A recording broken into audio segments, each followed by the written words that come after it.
Welcome to மைதிலிஸ் kitchen. இன்றைக்கி தயிர்ஞ்சாதம் எப்படி பண்ணுறதுன்னு பார்க்கலாம். இப்போ தயிர்ஞ்சாதம் எப்படி பண்ணுறதுன்னு பார்க்கலாம். அரிசி 1 கப்பு வச்சுருக்கேன், கருவேப்பிலை, உப்பு தேவையான அளவு, 2 பெருங்காயம், ஒரே ஒரு மிளகா, 1/2 டீஸ்பூன் கடுகு வச்சுருக்கேன், தயிர் 1 ஸ்பூன் வச்சுருக்கேன், பால் 1 கப்பு. இப்போ அரிசியை களைஞ்சிட்டு வந்துட்டு நான் பார்க்குறேன் உங்களை. 1 கப்பு அரிசிக்கு 2 கப்பு தண்ணி ஊற்றுறேன். அடுப்பு பற்ற வச்சுட்டேன், குக்கரை வச்சுருக்கேன், விசில் போடுறேன். 2 விசில் நன்னா வரட்டும், குழையட்டும், அப்புறமா நம்ம பார்க்கலாம்.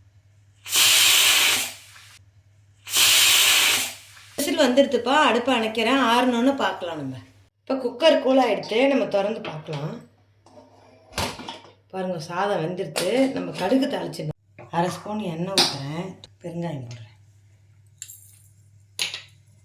அது பொரியட்டும். அதுக்குள்ளே பெருங்காயம் கட்டியாக போட்டால் தான் நல்லா அதில் தயிர்ஞ்சாத்தில் போய் கலந்துடும். கடுகு,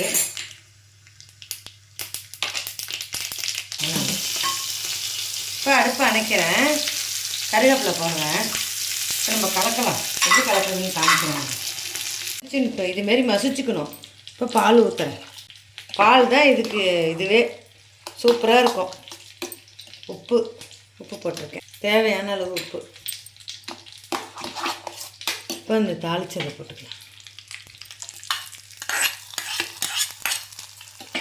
கடைசியாக தான் நம்ம தயிர் ஊற்றணும். தயிர் 1 ஸ்பூன் ஊற்றினா போகிறோம். இப்போ நீங்கள் ஸ்கூலுக்கு கொடுக்குறீங்கன்னு வச்சுக்கோங்க, நீங்கள் இதை நல்லா கலந்து ஆற வச்சுட்டு 1/2 ஸ்பூன் தயிர் ஊற்றி கொடுங்க. புளிக்கவே புளிக்காது, சூப்பராக இருக்கும். இதை பாருங்கள், இப்போ தயிர் இவ்வளோ தான் நான் ஊற்ற போகிறேனே.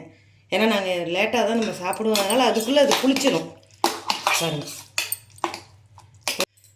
பாருங்கள், இப்போ கலந்துட்டேன். தயிர் சாதம் ரெடி. சூப்பராக இருக்கும். இது புளிக்கவே புளிக்காது, துளி கூட புளிக்காது. நீங்கள் பயப்படாது, புளிக்கவே புளிக்காது. குழந்தைகளுக்கு கொடுத்து அனுப்பலாம்.